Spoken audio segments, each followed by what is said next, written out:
Hi friends, welcome back to Mazhathulli creations. ഈ channel നിങ്ങൾ ആദ്യമായിട്ടാണ് കാണുന്നതെങ്കിൽ സബ്സ്ക്രൈബ് ചെയ്യാൻ മറക്കല്ലേ. കാർത്തിയുടെ ഭാര്യയായി മൈഥിലിയെ വീണ്ടും ചെമ്പകമംഗലത്തേക്ക് കൊണ്ടുവരാനാണ് ഇപ്പോൾ എല്ലാവരുടെയും തീരുമാനം. പ്രത്യേകിച്ച് സാവിത്രി ആ തീരുമാനം രാജലക്ഷ്മിയെ കൊണ്ട് അനുസരിപ്പിക്കാൻ ശ്രമിക്കുന്നുണ്ട്. മൈഥിലിയാണെങ്കിൽ ചില ലക്ഷ്യത്തോടെയാണ് അവിടേക്ക് വരാൻ ശ്രമിക്കുന്നത്. ഇതേസമയം ഇതൊന്നും അറിയാതെ നന്ദിനിയുമുണ്ട്. നന്ദിനി കുറേ വർഷങ്ങൾക്ക് ശേഷം അമ്മയാകാൻ പോകുന്നു. സന്തോഷിക്കണോ സങ്കടപ്പെടണോ എന്നറിയാത്ത ഒരു സിറ്റുവേഷനിൽ തന്നെയാണ് ഇപ്പോൾ നന്ദിനിയുടെ ഒരു അവസ്ഥ.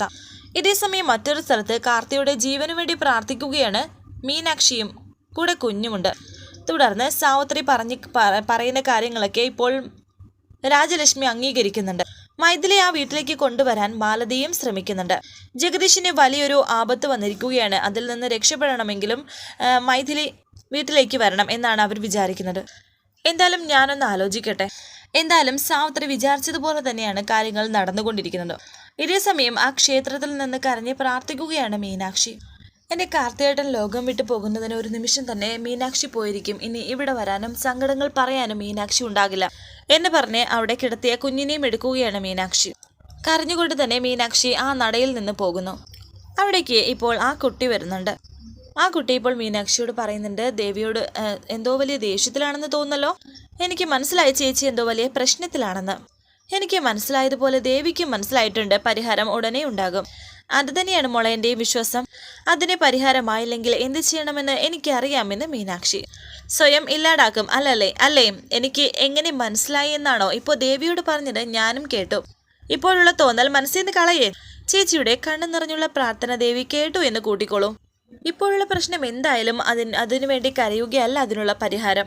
ഞാൻ എന്താ ചെയ്യേണ്ടത് എന്ന് മീനാക്ഷി ചോദിക്കുമ്പോൾ ആ കുട്ടി പറയുന്നു, ഞാൻ പറയട്ടെ, അതുപോലെ കേൾക്കുമോ? ദേ അവിടെ ഇരിക്കുന്ന ആ സിദ്ധനെ കണ്ടോ?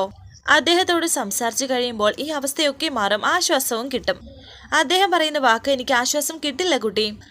എൻ്റെ വിഷമവും എൻ്റെ അവസ്ഥയും വേറെയാണ്. അതാർക്കും മനസ്സിലാകില്ല എന്ന് മീനാക്ഷി. എൻ്റെ ദേവിക്ക് മനസ്സിലായിട്ടുണ്ടാകും, അത് ഉറപ്പാണ്. ഇനി എൻ്റെ പ്രാർത്ഥനയ്ക്ക് ദേവിയുടെ ഉത്തരം മാത്രം മതിയെന്ന് മീനാക്ഷി. ആ ഉത്തരം കിട്ടാനാണ് ചേച്ചിയോട് അദ്ദേഹത്തെ കണ്ട് സംസാരിക്കാനായി പറയുന്നത്. ചേച്ചി പറയാനുള്ളത് ദേവിയോട് പറഞ്ഞു കഴിഞ്ഞു. ഇനി അവിടുത്തെ തീരുമാനം എന്താണെന്ന് അറിയണ്ടേ? ആ സിദ്ധനോട് ചോദിച്ചാൽ മതി, എല്ലാത്തിനും പരിഹാരം ഉണ്ടാകും. ദേവിയോട് പറഞ്ഞത് അദ്ദേഹത്തോട് പറയൂ, അപ്പോൾ എല്ലാ പ്രശ്നത്തിനും ഒരു തീരുമാനം ഉണ്ടാകും. ഇതിനെല്ലാം കാരണക്കാരനായവരുടെ നാവിൽ നിന്ന് തന്നെ പരിഹാരവും പറഞ്ഞു തരും. ഒറ്റയ്ക്ക് പോകാൻ മടിയാണെങ്കിൽ ഞാൻ വരാം, വാ ചേച്ചി എന്ന് പറഞ്ഞ് മീനാക്ഷിയെ ആ കുട്ടി തന്നെ അദ്ദേഹത്തിൻ്റെ അടുത്തേക്ക് കൂട്ടിക്കൊണ്ടു പോകുന്നു. ചെന്ന് വിളിക്കാനായി പറയുന്നു. അദ്ദേഹത്തെ ഇപ്പോൾ മീനാക്ഷി കാണുകയാണ്. മീനാക്ഷിയെ കണ്ടപാടെ അന്നൊരിക്കൽ രാജലക്ഷ്മി അമ്മ വന്നതായിരുന്നു അവരുടെ വീട്ടിലേക്ക്, അദ്ദേഹത്തിൻ്റെ വീട്ടിലേക്ക്. ആ ഒരു കാര്യമാണ് ഇപ്പോൾ മനക്കണ്ണിലൂടെ കാണുന്നത്. ഞാനൊരു കാര്യത്തിന് പ്രാർത്ഥിക്കാൻ വന്നതാണ്. കുറേ നേരമായിട്ടും അതിനൊരു പരിഹാരവും കണ്ടില്ല. അങ്ങനെ തിരികെ പോകാൻ തുടങ്ങിയപ്പോൾ ഈ കുട്ടി എന്ന് പറഞ്ഞ് തിരിഞ്ഞു നോക്കുമ്പോൾ ആ കുട്ടിയെ കാണാനില്ല. അതാരാണെന്ന് മനസ്സിൽ വിചാരിക്കുകയും മനക്കണ്ണിലൂടെ കാണുകയാണ് ആ തിരുമേനി. ഇവിടെ ഒരു പെൺകുട്ടി നിൽപ്പുണ്ടായിരുന്നു എന്ന് മീനാക്ഷി പറയുന്നു. ആ കുട്ടിയാണ് എന്നോട് പറഞ്ഞത് ഇവിടെ വന്ന് സ്വാമിയോട് സംസാരിച്ചാൽ എല്ലാ പ്രശ്നത്തിനും പരിഹാരം ഉണ്ടാകുമെന്ന്. ദേവി എന്ന് പറഞ്ഞ് വിളിക്കുകയാണ് അദ്ദേഹം. അങ്ങനെ ഇപ്പോൾ എല്ലാ കാര്യങ്ങളും അദ്ദേഹം തന്നെ മനക്കണ്ണിലൂടെ കാണുന്നു. മീനാക്ഷിയോട് സംസാരിക്കാതെ തന്നെ ഹോസ്പിറ്റലിൽ നടന്ന കാര്യങ്ങളെല്ലാം കാണുന്നുണ്ട്. എൻ്റെ ഭർത്താവ് ആശുപത്രിയിലാണെന്ന് മീനാക്ഷി പറയുമ്പോൾ തന്നെ ആ സിദ്ധൻ പറയുന്നു, പറയണമെന്നില്ല, നമുക്കെല്ലാം മനസ്സിലാക്കി തന്നു ദേവി.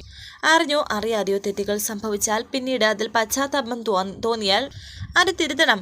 അതിന് ദേവിയായിട്ട് എനിക്ക് ഒരു അവസരം മനഃപൂർവ്വം സൃഷ്ടിച്ചു എന്നാണ് ഞാൻ മനസ്സിലാക്കുന്നത്. കുട്ടി ഒന്നുകൊണ്ടും ഭയപ്പെടേണ്ട കാര്യമില്ല. പ്രാർത്ഥന ദേവി കേട്ടിരിക്കുന്നു. പരിഹാരവും ഉടൻ ചെയ്തിട്ടുണ്ട്. തകർച്ചയിലായിരുന്ന കുട്ടി ഇങ്ങോട്ട് വന്നിരിക്കുന്നതെങ്കിലും തിരികെ പോകുന്നത് സർവ്വ ഐശ്വര്യങ്ങളോടു കൂടിയാണ്. എൻ്റെ കാർത്തിയേട്ടൻ രക്ഷപ്പെടുമെന്നാണോ പറയുന്നത്? ഇത് കേട്ട് സിദ്ധൻ പറയുന്നു, അതെ, രക്ഷപ്പെട്ടു കഴിഞ്ഞു.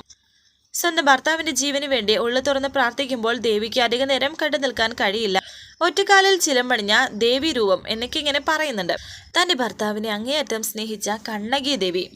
കുട്ടിക്ക് ധൈര്യമായിട്ട് പോകാം, ആപത്തുകളൊന്നും നടക്കില്ല. അറിയാതെ ഞാനും ഒരു തെറ്റ് ചെയ്തു, അതാണ് കുട്ടിയെ ഇപ്പോൾ എൻ്റെ മുന്നിൽ കൊണ്ടുവന്ന് നിർത്തിയിരിക്കുന്നത്.